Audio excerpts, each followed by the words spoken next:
Assalamualaikum ағайын. Саламатсың көрерман.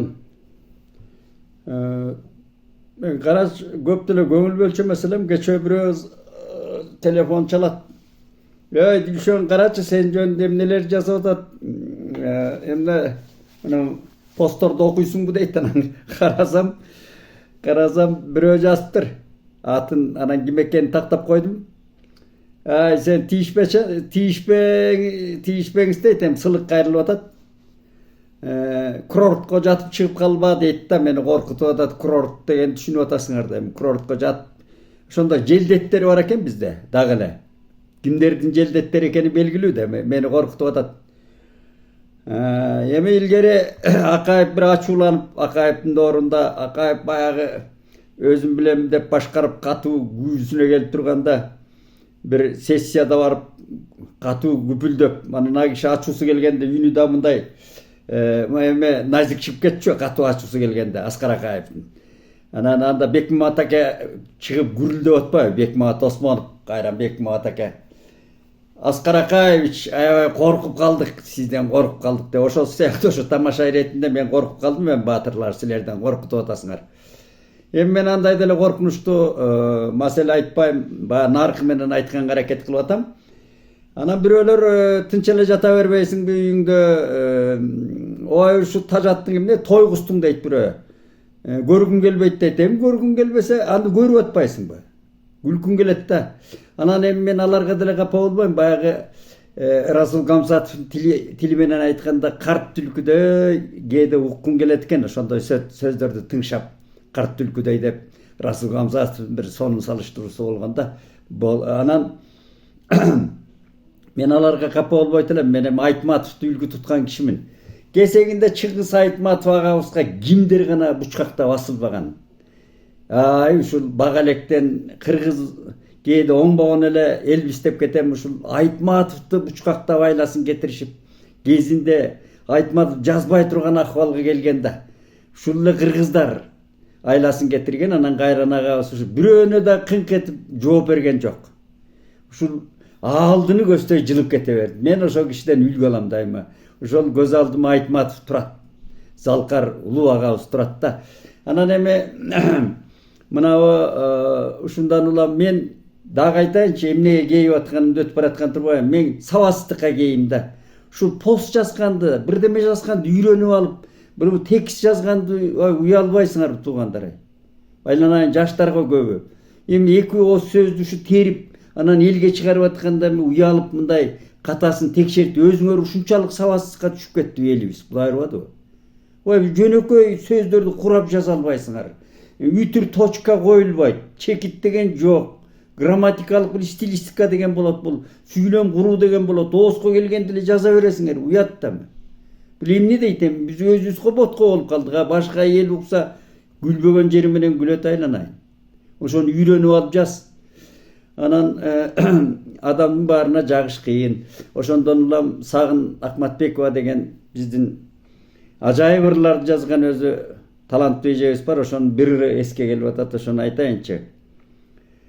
Өттү заман нелер менен ким менен, өмүр душул күнүмдүккө кирдеген. Жалгыз сүйүү жагалданткан түрдөгөн, калатырлар сүйүүсөсүн сүйлөгөн. Жаркытканда жалкыткандан ак сүйүү, жашкарыбы жалынына күйдүк бир. Аруу бойдон жаркырады бул дүйнө, арасынан адыр-будур тирдиктин. Күн бүңайбы, о түбөлүк жарыгы, жан толкутту шамалы да, чаңы да. Жаксын ырлар бир кишиге түшүнгөн, мүмкүн эмес бүт кыргызга жагууга дейт. Мына ошол таланттуу эжекебиздин ырсабындагыдай бүт кыргызга жагууга мүмкүн эмес.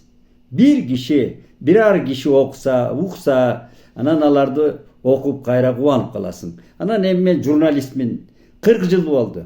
Ушу журналистикага мына 84-жылы мен андагы илгерки Кайран Нарын Правдасы газетасына келген 84 жылдан 40 жыл болот экен. Ушул басма сөздө аралашып жүргөн. Анан мен жазбай кое албайм туугандар.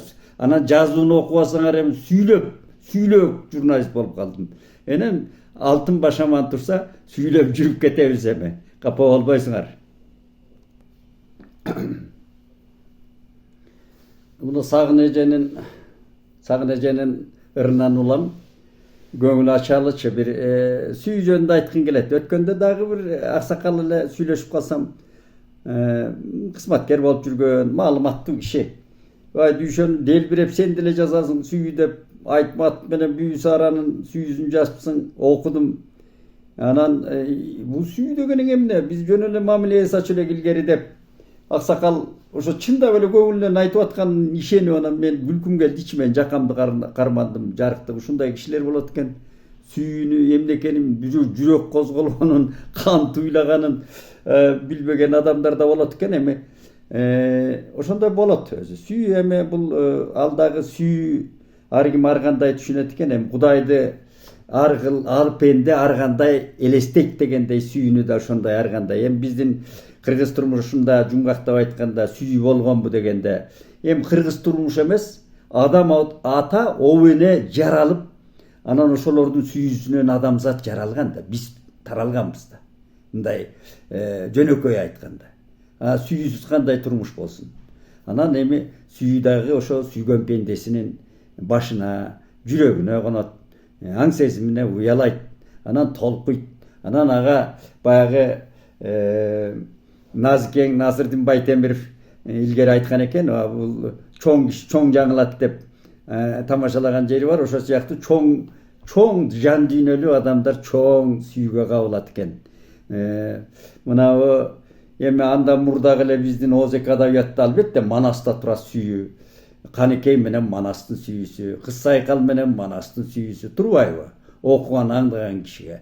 Андан берки Олжобай менен Кишимжан, Аксаткын менен Кул Мурса деген эмне деген керемет сүйүүнүн баяны. Мына Озек адабиятта. Анан биздин андан Озека мына Жеңи жок менен Көксулуунун сүйүүсү, Алымкан менен Токтогулдун сүйүүсү, Үкөй менен Богачынын сүйүүсү деген керемет сүйүүлөр калбады эл алдында. Эмне деген залкар кишилер болгон. Ошолор сүйүп өттү, жаңшап өттү, ырдап өттү. Анан биздин берки жазма адабиятыбызга келсек, өзүбүз мен адабият жагын айтам, адабият жагы ачык чыгып калат да. Ал себеби өнөр адамы ошо сүйүүсүн өнөрүндө жаңыртат. Көрдүңүзбү? Башка тымысын сүйгөндөр эми ал кандай муңдап, кандай эмеде калганын билбейм. Мына өнөр адамы өнөрүнө чыгарат экен да. Мына Атайдын сүйүүсү ырларына чыккан кийинки. Айтматов сүйдү да. Албетте жанагы айталап аткандай. Аны жазбадыкпы делбиреп. 14 жыл сүйүшкөн эки залкар. Жаздык го. Анан кийин андан мына мен устатым. Ошо эч канчабыздын устатыбыз Омор Султановду жаздым мен. Ошол Вия Артмани деген латвиялык кино театр жылдызы менен сүйүшүп жүргөн. Ал сүйүүсүн мен делбиреп жазып жиберсем, Омокен бир күнү чалат ошо кездерде. Ой, Сарыбай деп чал, мен чоң атамды дайы ошо Сарыбай деп эркелетчү мени. Сарыбай деп чалып атат мага. Ой, Сарыбай, сенин жазганыңды окуп атабыз. Ой, Омоке, ким менен окуп атасыз десем, ким менен эжең экөөбүз окуп атабыз дейт. Бейшакан эжем экөө окуп, анан кийин Бейшакан эже аябай күлгөндө укмуш жазыпсың депчи. Мына мындай залкарлар. Жанагы эженин дагы ошону кабыл алганын карабайсыңбы? Ушундай адамдар өттү. Ошон үчүн Омокең мына ашыгылык ырларды чырайына чыгара жазды.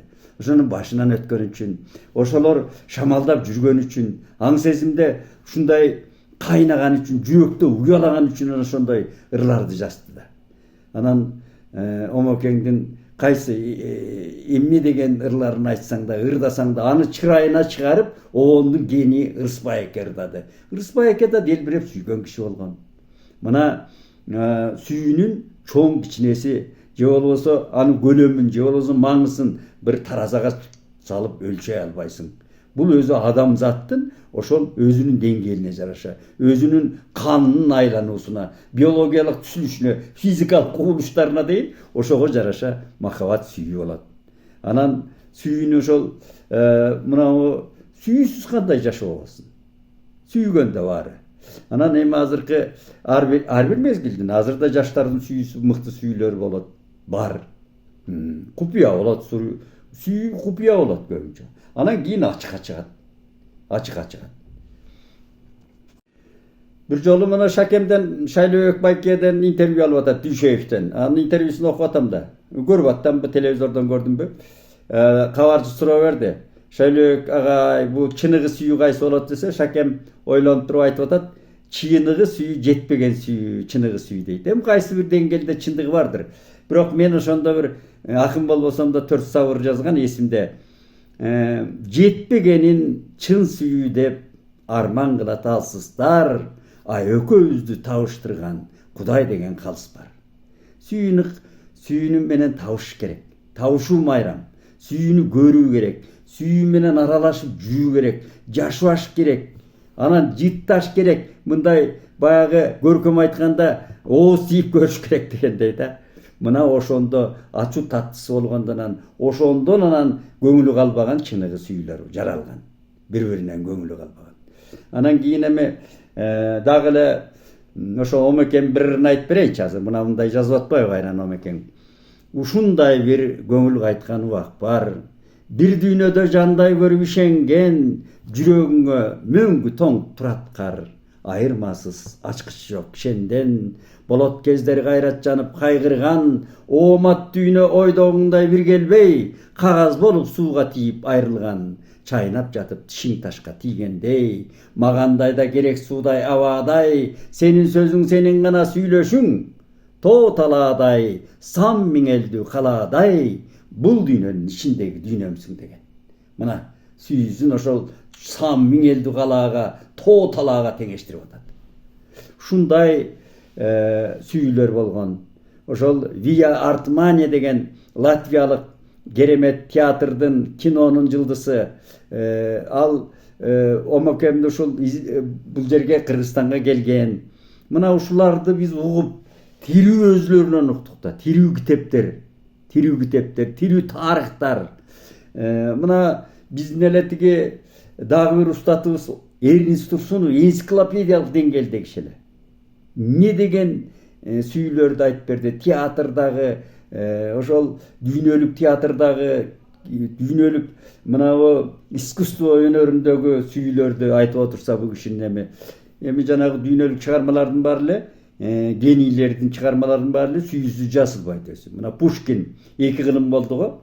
Евгений Онегиндей Али ыр менен жазылган мындай көлөмдүү, көркөм, сюжеттүү, мыкты роман жазыла элек. Ошонун өзөгү сүйүү. Сүйүү да.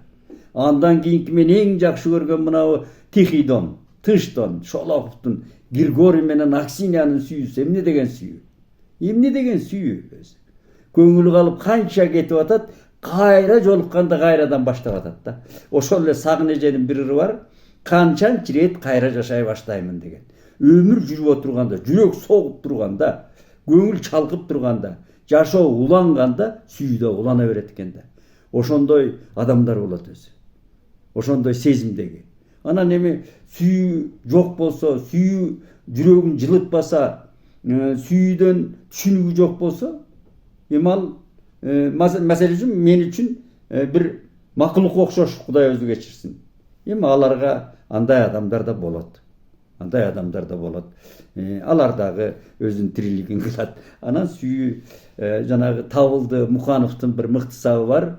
О махабат, сен болбосоң дүйнөдө, бирин алар эле кимеске дейт. Мына мен дайыма маңдайымда турат, баса азыр ачыштым эле. Салижан акенин, мына устатыбыз Салижан акенин ыры да мага.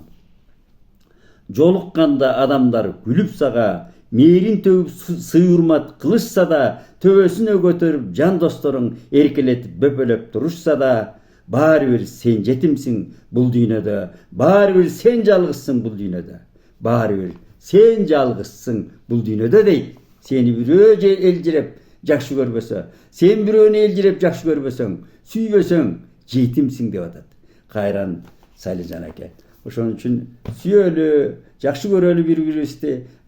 Ал эми мекенди сүйүү бар, адамдар сүйүү бар, бир тууганды сүйүү бар, баланы сүйүү бар. Анан эң башкысы жеңи жок атабыз төгүп кеткендей 18.000 ааламды куп жараттың дүйнө, аял менен эркекти жуп жараттың дүйнө. Аял эркектин сүйүүсү ал өзүнчө керемет. Сүйүүлөр боло берсин.